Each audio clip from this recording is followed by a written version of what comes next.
Good morning. I just want to note that it is the Wednesday morning after Thanksgiving, so almost a week, and I finally feel relaxed and calm in my body and in my head.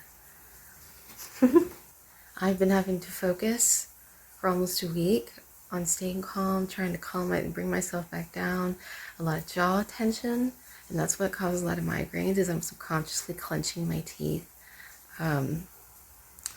Anyway, there were a couple nights, like last night, where I literally went to bed at 7:30 and still slept all night. My body was so exhausted from being so stressed all day, even though nothing stressful was going on, but just recovering from the family gathering and all that stuff. But we did get a lot done over the weekend. We got most all the boxes cleaned out. And I got a lot of cleaning done, and so we're like almost caught up to just being a normal household now that I can just maintenance function in and not have to like do all this extra stuff, this extra move-in stuff.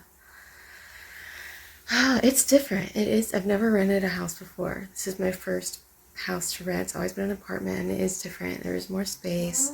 There's things like water softeners and things that I have to worry about and figure out, and she's making such cute morning noises.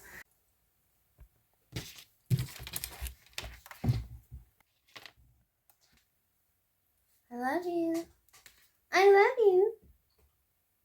I'm going to sing a little bit. Is that okay with you?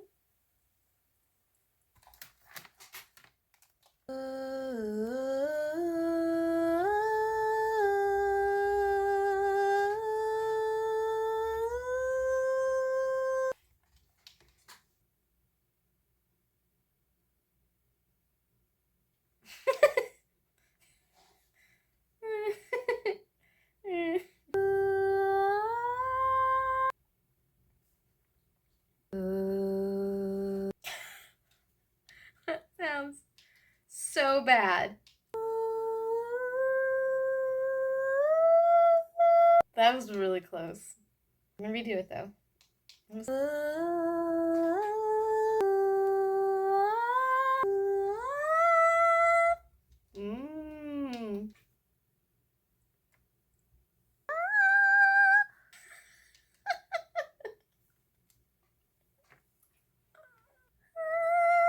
It's so hard to do with it.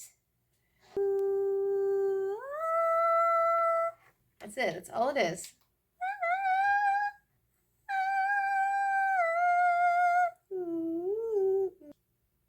Too quiet. Flat. I hate it so much.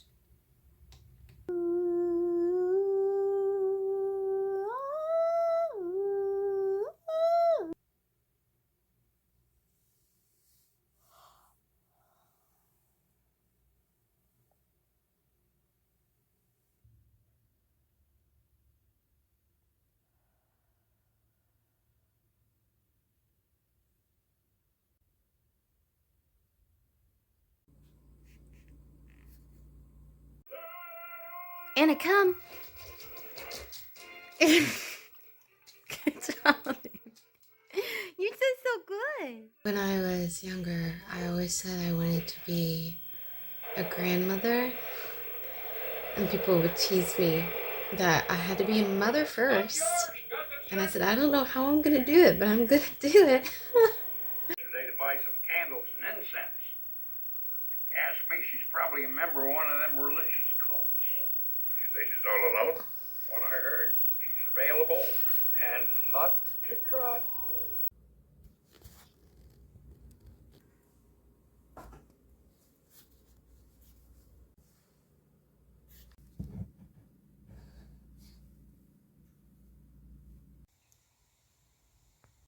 So I went and got some groceries at the store, and I made this cornbread, but I got a little bowl of vegetable beef soup, and I love everything I buy there that's off the shelf.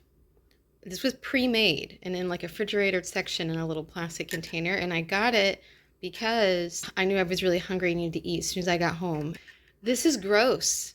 It tastes like too much beef base powder mixed with a little bit of water. And guys, do they not know? Maybe they don't realize this.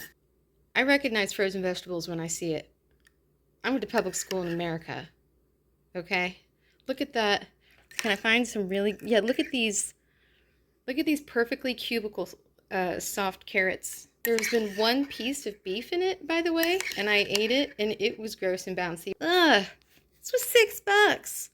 Come on, store. I'm trying to catch, I try to catch and learn all the time, because I come from a very prejudiced culture. And so I'm always realizing things that I haven't tackled or noticed in myself. Like, oh, no, that's wrong. That's just because I grew up with this concept of something, and that's a stereotype. This is an Amish store with real Amish people. And I'm just, the stereotype is that Amish food is some good ass food. That's home cooked, better than homestead. I mean, these people have been homesteading since the beginning of time, since the beginning of Amish time, and there's no way they eat this.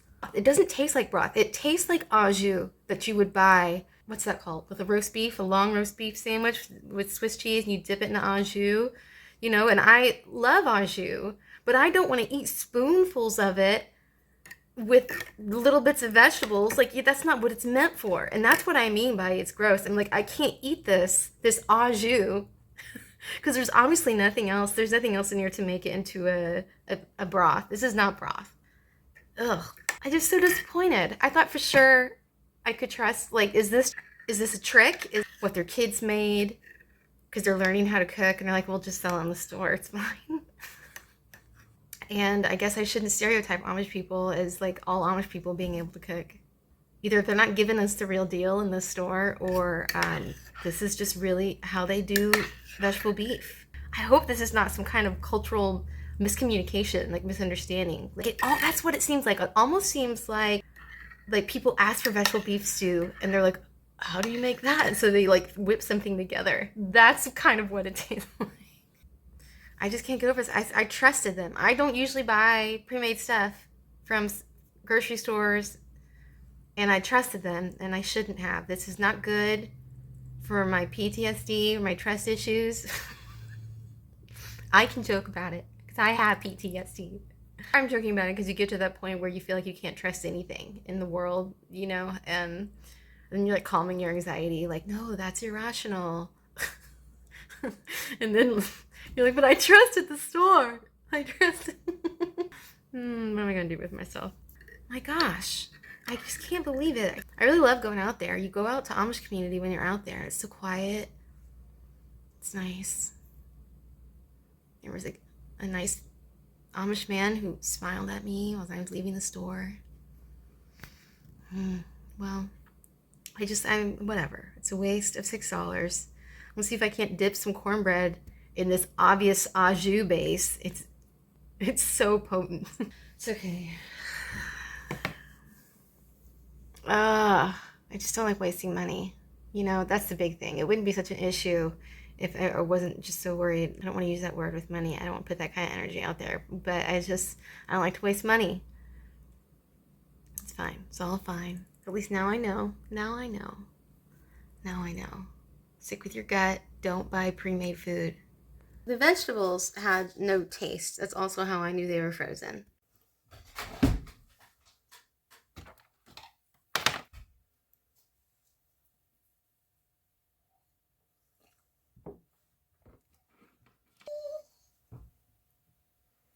It's okay, baby. Ooh, that's why it wasn't working.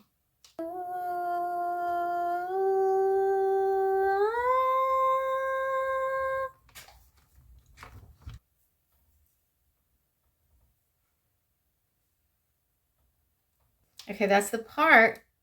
Now I just have to execute it. I can't execute it.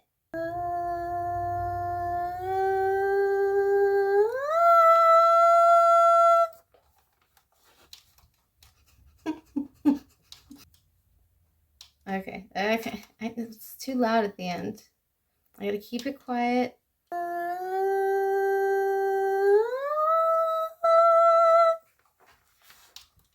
I did it.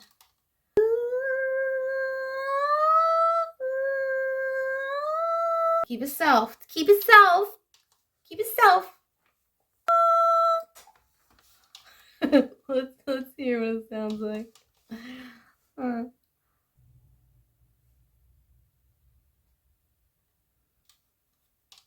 God, it's so hard to execute that last part with the other part. What microphone are we recording out of right now? B? Okay.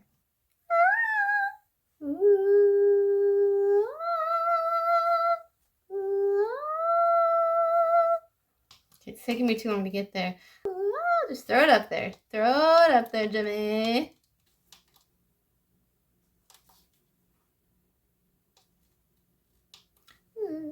Okay, we're gonna try something crazy. We're gonna try something crazy.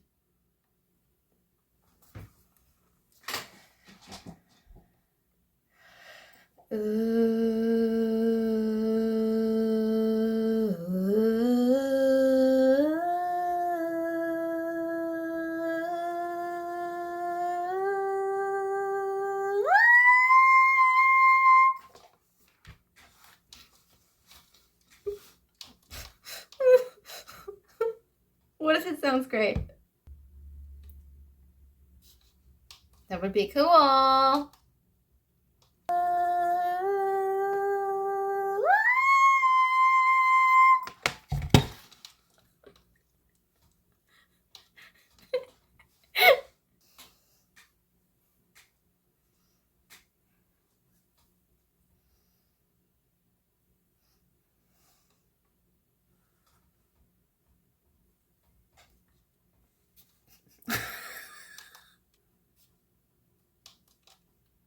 I mean, that's the closest we've kind of like that. It's in the background. It's in the background. So as long as they're together and it hits, it doesn't have to be flawless.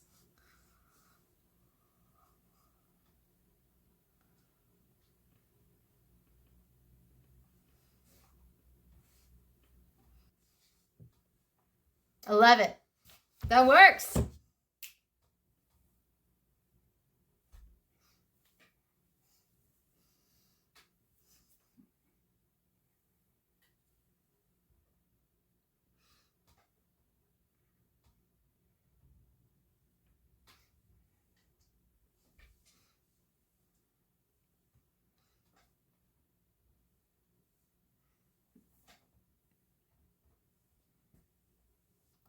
Love it. Let's save that shit. All right, now the fun part. We're gonna make things up now.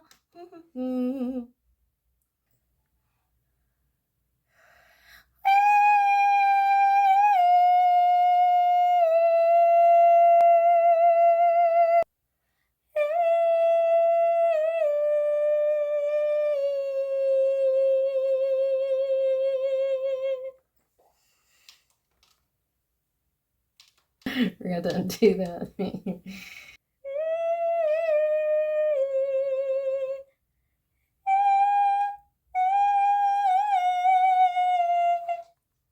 Okay, all right, okay. That's good for tonight. That's really good. It's really good.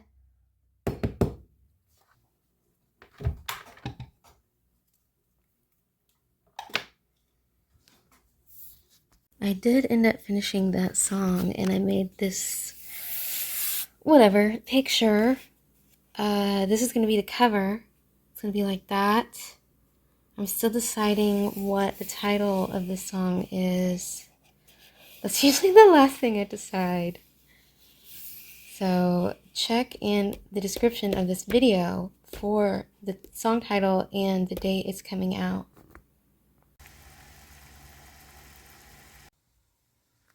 Yeah, not bad. It's evening time, my favorite time of existence. It is bedtime, and I want to thank you guys for watching this episode of Neurodiversity Living. Shoot, cracks me up. And I hope you enjoyed watching me record today. Each session was really only like 20-30 minutes total. I obviously edited it a lot for you guys so you could get a sense of what it was like. I can really only record for 20-30 minutes at a time right now because my anxiety is still a little higher than I'd like it to be. You know, it wavers up and down a little bit, but I'd like its median stage to lower still, especially with the song I'm working on. Like, there's so many parts and so much going on that listening to all of it so intensely too, like trying to hear different parts through everything that's going on is a lot for my brain. And usually they're not that complicated. This one's a little overly busy. I'm excited to get it out because it doesn't it needs to be done, being worked on. It's probably done a long time ago. I hope you guys enjoyed this and stay tuned for the next episode. Hang in there for the holidays, for the winter, and do stuff that makes you feel good. You know, after that second sesh, I was feeling so good. I went and I did all kinds of things in the kitchen that usually take me so long, but I was just so happy and thinking about my song and things. And it just makes all the difference. And when I spend time on my creative projects, it makes me feel so good. And it's so important to keep those things with you and not give up the things that bring you happiness.